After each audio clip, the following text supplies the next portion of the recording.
أعوذ بالله من الشيطان الرجيم. بسم الله الرحمن الرحيم.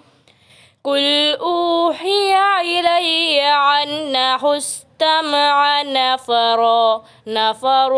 من الجن فقالوا إنا سمعنا قرآنا عجبا يهدي إلى الرشد فآمنا به ولن نشرك بربنا أحد وإنه تعالى جد ربنا ما اتخذ صاحبة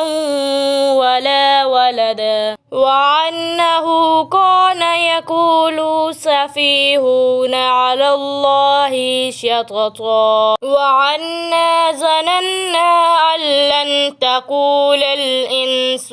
والجن على الله كذبا وأنه كان رجال من الإنس يعوذون برجال من الجن فزادوهم رهقا وأنهم ظنوا كما ظننتم أن لن يبعث الله أحدا وأنا لمسنا السماء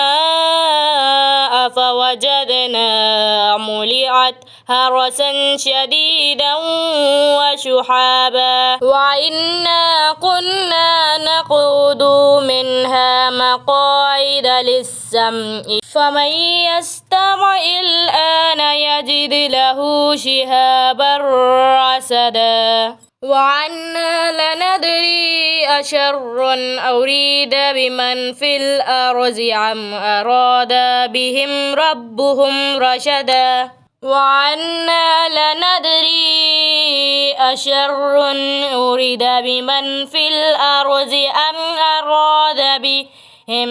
ربهم رشدا وعنا من الصالحون ومنا دون ذلك كنا طرائق كدادا وعنا ظننا أن لن نعجز الله في الأرض ولن نعجزه هربا وعنا لما سمعنا الهدى آمنا به من يؤمن بربه فلا يخاف بخسا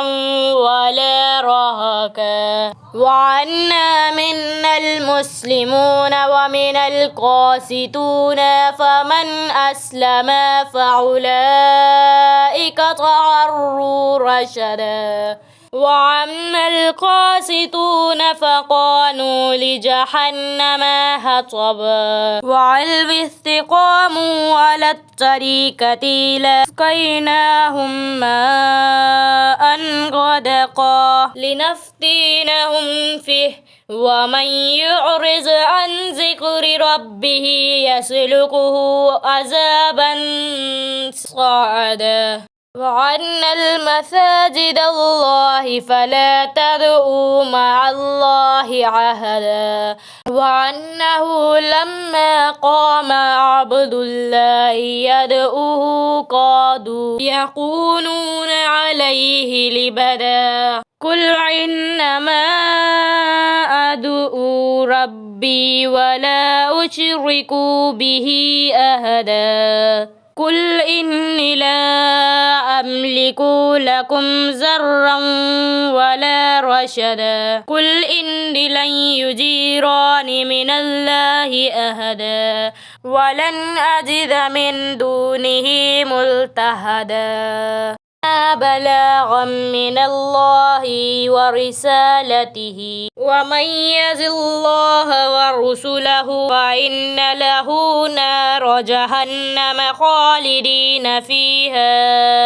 أبدا حتى إذا رأوا ما يوعدون فسيعلمون من أضعف ناصرا وأقل عددا قل إن أدري أقريب ما توعدون أم يجعل له ربي أمدا عالم الغيب فلا يظهر على غيبه أحدا إلا من ارتضى من الرسل فإنه يسلك من بين يديه ومن خلفه رصدا ليعلم أن قد أبلغوا رسالة ربهم وأحاط بما لديهم وعسى كل شيء عددا.